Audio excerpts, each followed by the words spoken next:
And welcome back, everyone. Welcome back. I apologize for cutting the duct tape short, but we have a series for you. We have a fresh best of 3 before your very eyes, and spawning in the bottom right hand corner of Neo Humanity, we have the red Zerg player, previously known as Radita, but now going by a new name, representing Team Starcom. It is Wayne.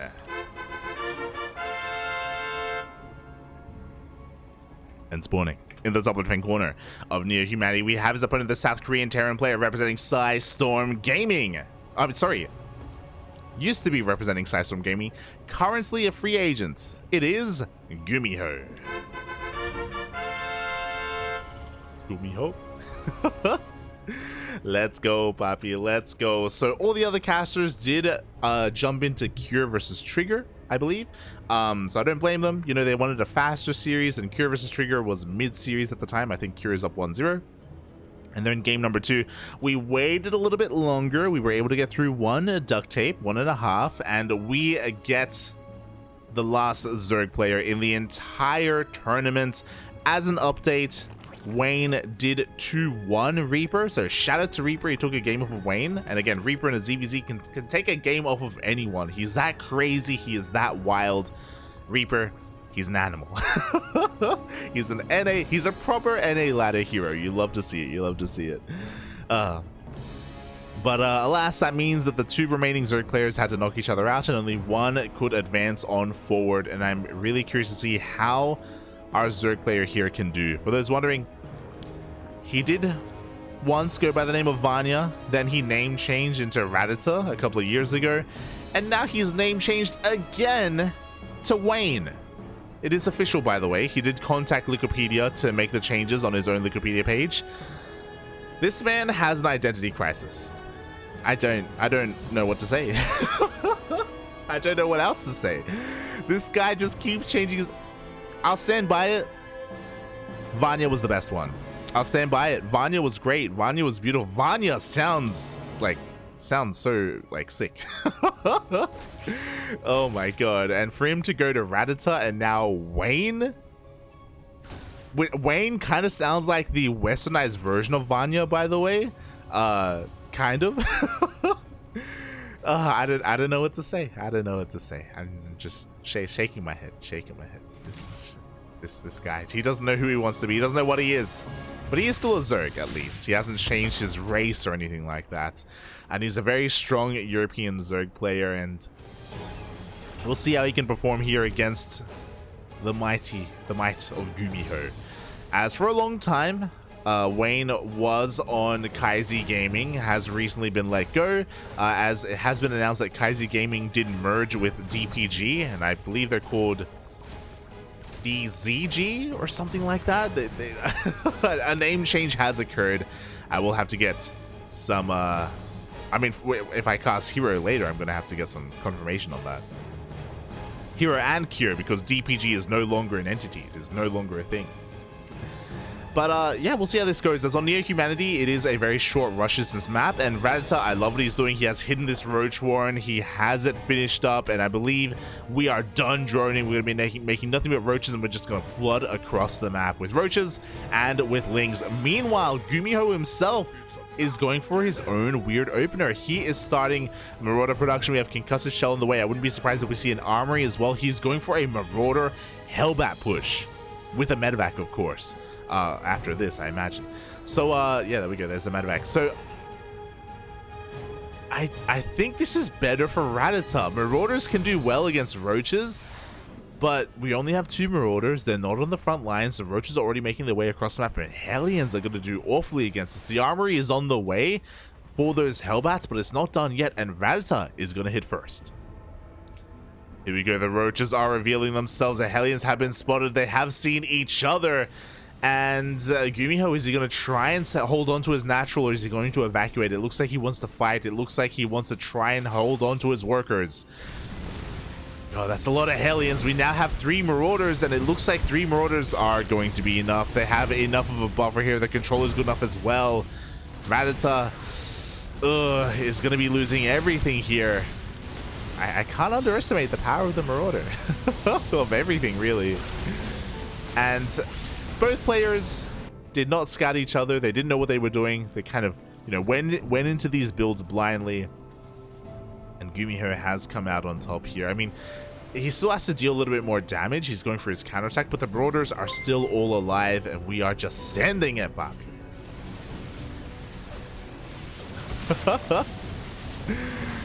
Here we go. The Queens are coming onto the front lines as well to help hold on, help transfuse whatever we can. But now we have a fourth Marauder as well. Lings are helping quite a lot, to be honest, and Rattata is going to be able to force his back.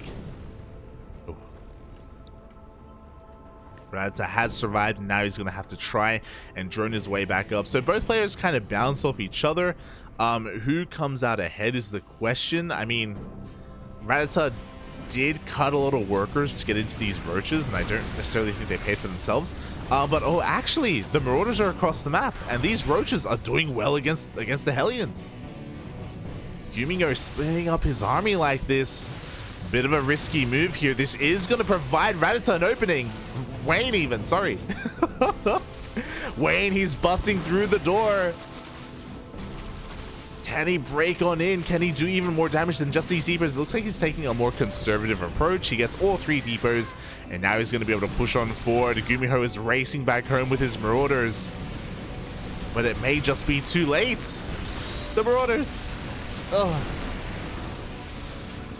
Finally, the Roach Ravager is going to be cleaned up. But at least, oh my god, the Biles! The Biles are even going to be connecting on the Meta-Axe as well. And Wayne, you know, his Roach Opener is able to get some damage done, able to help pay for itself. He's been able to drone up to 60 workers behind this. And he didn't lose too many either to the Marauder drop. So Wayne's in not a bad position right now. He's lacking a fourth, as GuMiho is taking his third base on location. Greedy move, but a necessary move at the moment. God, this game has been so messy. That's why I love these two players. They're amazing. They're beautiful. Here we go. Fourth base is on the way. It is going to be the forward base with the Rich Vespine gas. You love to see it. GuMiho wrapping around towards the side. Going to be at least clearing up some creep, forcing a reaction. Link's speed is still on the way.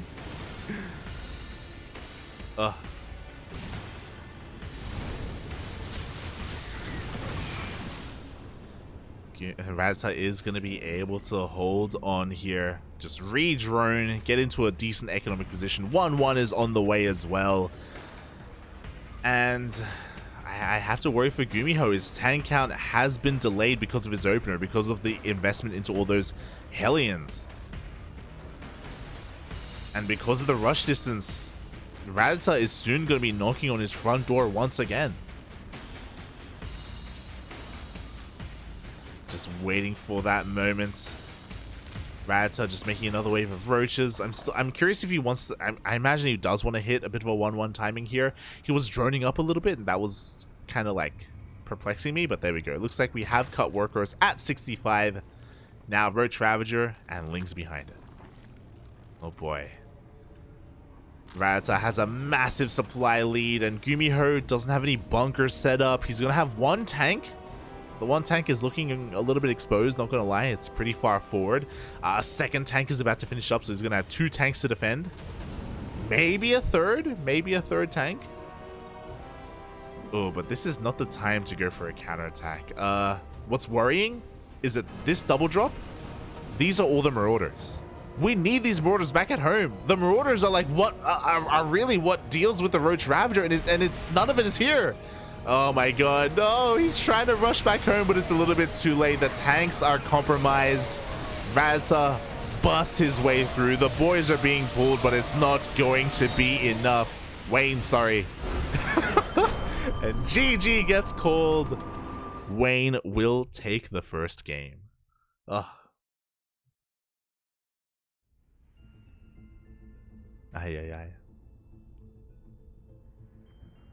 Yo, shout out to Pori in the chat, letting us know. DKG, Dragon Kaizi Gaming. Okay. Although they're not set on the name. Alright, fair enough. But for the time being, DKZ. Sorry, DKG. But what a wild way to start the series on Neo Humanity. Both players coming in with prepared builds, with hyper aggressive builds. GuMiho having, you know, some rough trades overall, trying to be aggressive with his Marauders. They were never where they needed to be after the initial push to defend against those roaches. So GG, well played here to Wayne. Wayne intercerts. It's an old German meme for who cares. Oh. Smooch, papi, smooch. Shout out to Fernando in the chat for subscribing with Twitch Prime for 27 months. Oh, gracias, papi, gracias. Quack, papi, quack. Thank you so much for the support. Thank you so much for the raid. Why does Wayne have the wrong name? Who is this Radza guy? True. If you're wondering, I believe Wayne has the correct ID on Europe, on EU. He did name change on EU to Wayne. He hasn't name changed on America yet, as we are playing on the Americas server. So hopefully he does that soon. Otherwise, things will continue to be weird and confusing for everyone involved. Everyone, papi, everyone.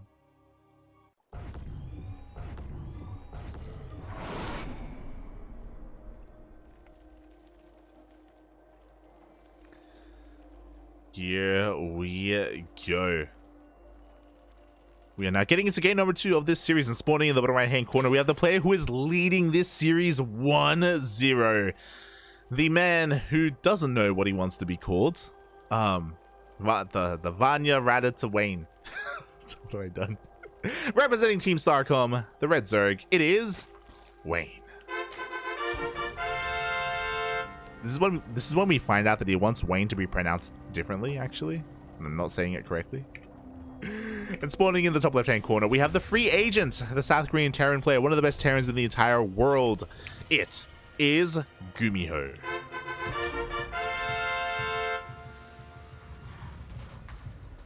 Wayne's World. True. Oh my god, as we see a pool first opener from our Zerg player here. Maybe anticipating some cheese, maybe just, I would imagine, a safe opener. We'll see how hard he commits to these lings. But yeah, when I was thinking of Wayne, I was thinking of Wayne's World, I was thinking of John Wayne, I was thinking of Bruce Wayne. I was like, mate, he's, yeah, I see someone catching up in the chat as well. Is he Ratman? Oh my god. Is he Ratman's or Batman's alter ego, you know? We've yet to find out.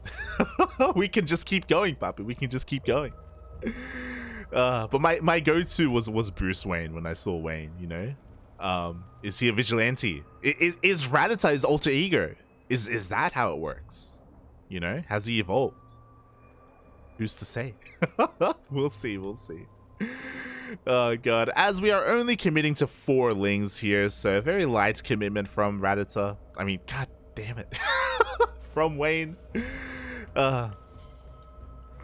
Only 4 lings are going to be sneaking out across the map. They're going to be avoiding this Reaper, and they're going to be looking to delay this CC and wreak a little bit of havoc in the main base for some lost mining time, force a reaction out of our Terran player. We'll see what he can get done. Meanwhile, the Reaper gets across the map, and we'll get eyes on the natural. Should recognize that, hold up, this is looking a little bit off here, as lings do get across the map, and there we go, the SCV is forced off the line. More SCVs are forced off the main base as well, and this is the reaction that we want. Can he get the Marine up? No, he doesn't get the Marine. The lings all go down in a rather fast fashion. Well, you know, they did deal some economic damage. Meanwhile, across the map, the Reaper, undeterred, wants some drones, will not get any, not yet. He wants them though, he wants them. Oh my god. Does get the Reaper. I was about to say a bit of an overcommitment from Wayne to pull the boys in such a fashion, but he did get a kill on the Reaper, and this makes it worth it. He kills the Reaper, and he goes straight into a lair. Let's go, papi, let's go. We've already got 3 queens. We're taking an additional gas. Never mind. I thought that this was going to be for a Ling Queen Nidus all in, and it still could be, I guess. We did need gas for that Nidus, but I'm curious if we're going to be taking more gases. I'm curious if this is going to be for Mutaplay instead for Aspire. we'll see. We'll see if more gases are taken. Meanwhile, across the map, we do see a 3cc before starport opener from GuMiho, so very economic, very standard play. Nothing too crazy coming out from our Terran player. It's as we should expect, as the Reapers of GuMiho are going to be diving into the natural base. Oh, we do see an Evo chamber wall, though. Very quick reaction from Wayne. Does lose one drone in the end, but only one, and some lost mining time. Oh. I was going to bring this up earlier. We saw this a couple of days ago in GuMiho versus Dark, but GuMiho is a very aggressive Terran player, and he goes in with his first 2 Hellions. He also goes in with his next 4 Hellions as well. If he ever sees an opportunity, he will go for it. And there we go. 2 more gases have been taken. This does get scattered by GuMiho. Very important scat, and we're getting punished for skipping out on Lings. Because of the opener, Ling speed is late, and Wayne is getting bullied right now. Oh. The drones are lining up, and this is far too much damage. 8 workers have gone down. And what's worrisome is, especially when you're going 2-base muta, which is what we are going for, like, you cannot afford to lose any workers. Your gas income cannot be deterred. We need as many mutas as possible to make this worth it. Again, GuMiho, even though he didn't get into the main base, he did see the gases being taken. He saw the lack of Evo chamber. He saw the lack of baneliness as well. He can piece together that this is a fast lair. We'll see if he can come to that conclusion. As Aspire is about to finish up, and Radza, oh God, Wayne, has enough resources here for 6 mutas. Not too bad. There we go, 5 mutas, and we should be seeing that 6th muta. There we go, 6 mutas in total. More than enough to one-shot an SCV, to one-shot workers. As GuMiho did open up with his 1-1-1, he does have his Banshees rushing across the map. Do we have spores? We have a spore on the way at the natural, no spore in the main. Thankfully, we don't have any cloak, so the mutas can shut down these Banshees. Here we go, as the mutas do reveal themselves to the Banshees, they're going to be able to shut them down completely. So a nice pick up here for Wayne. Going to be able to get map control. Meanwhile, turrets are already in production for GuMiho. He's making as many of them as possible to cover his mineral lines, to cover his production as well. But the mutas, sorry, the turrets are not done in time. The 3rd base is exposed, the natural as well. These mutas are already doing so much damage. Oh my God, but he overextends a little bit, and it looks like, oh, the muta gets saved. Oh my God.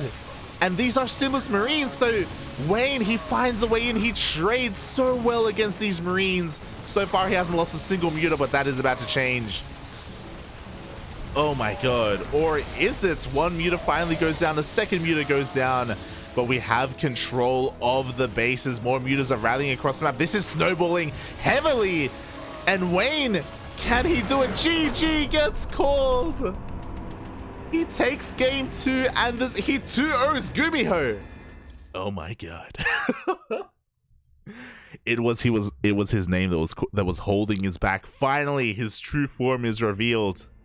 We are merely living in Wayne's world. Oh. GG. Wayne does it with the 2-base muta. I mean, he had a 3rd hatchery technically. Oh my God. I was worried that GuMiho was going to be able to get a whiff of this, right? Upon scouting. Again, he didn't see the main, but, you know, he saw the lead up to it. He saw what Wayne was working with and what he wasn't working with. But it looks like GuMiho wasn't able to piece it together. And things just snowballed out of control a little bit too quickly. And we will have a Zerg representative in the semifinals. Wayne is going to be moving on to face Bjorn. Doesn't get easier. It does not get easier moving forward here in ESL Open Cup Americas. You take down 1 Korean, 2 more take his place. We still have Bjorn, we have Cure, we have Hero. We've got a lot of Koreans out there, a lot of strong Terrans as well. But you know what? That's not stopping Wayne. Never, Poppy, never. Oh.